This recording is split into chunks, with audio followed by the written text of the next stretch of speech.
my question is more on the human element of Sure. what's happening in Ukraine. Yeah. In 2014, after Russia invaded Crimea, more than 1 million Ukrainians sought asylum in neighboring countries. Ukrainian diplomats in Europe are now saying that if Russia invades now, that there will be many, many millions more.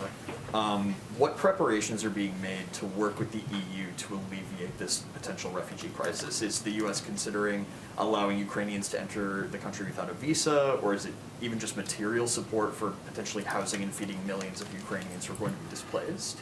Well, I would say, and you touched on this a little bit in your question, but since the conflict began almost 8 years ago, we have provided, there has been huge humanitarian challenges in Ukraine. Most of the needs are in the easternmost regions, of course, bordering Russia, including Donetsk and Luhansk, where fighting along active front lines have resulted in civilian deaths and injuries and damage to civilian infrastructure, including critical water supplies. That's already been happening over the past several years, and obviously COVID-19 has exacerbated that.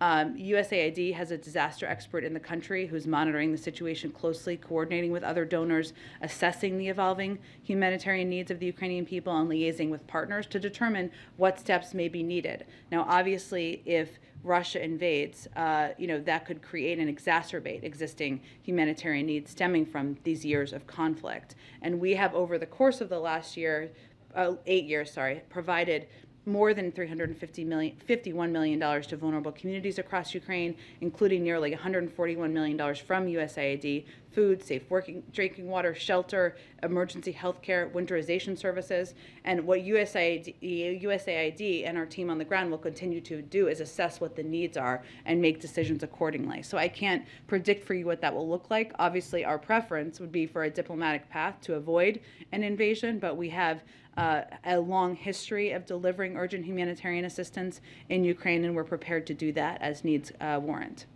More broadly, what lessons did the president learn after the fall of Kabul, which led to its own refugee crisis? What did he, I guess, learn from what at the time was viewed as kind of a fumbled response initially to hundreds of thousands of Afghans seeking to flee the country? As it relates to Ukraine, or just in general? As it could potentially be applied to Ukraine. Well, I would say ending a 20-year war that was failed, where we were spending billions and trillions of dollars every month and every year, is a very different circumstance than what we're looking at here, which is the buildup of Russian troops on a border in Ukraine. This doesn't involve U.S. troops in Ukraine, right? So very different circumstance. I would say what we're applying, I would say, let me take it in a slightly different direction.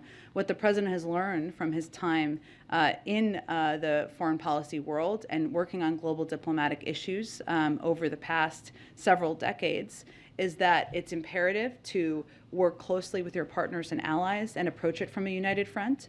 That we need to contingency plan and have a range of options, even as we're leaving the door open to diplomacy, which is certainly always the preferred path, and I think that's what you're seeing him do now. And that as it relates to Russia, which is a very different entity, of course, than what we were dealing with in Afghanistan, that the unending ability and capacity for the country to, and the leadership, I should say, to spread misinformation, attempt to lay the predicate for an invasion is something that we have to be quite mindful of. That's a very different circumstance, but certainly he leans on and his decades of experience in foreign policy.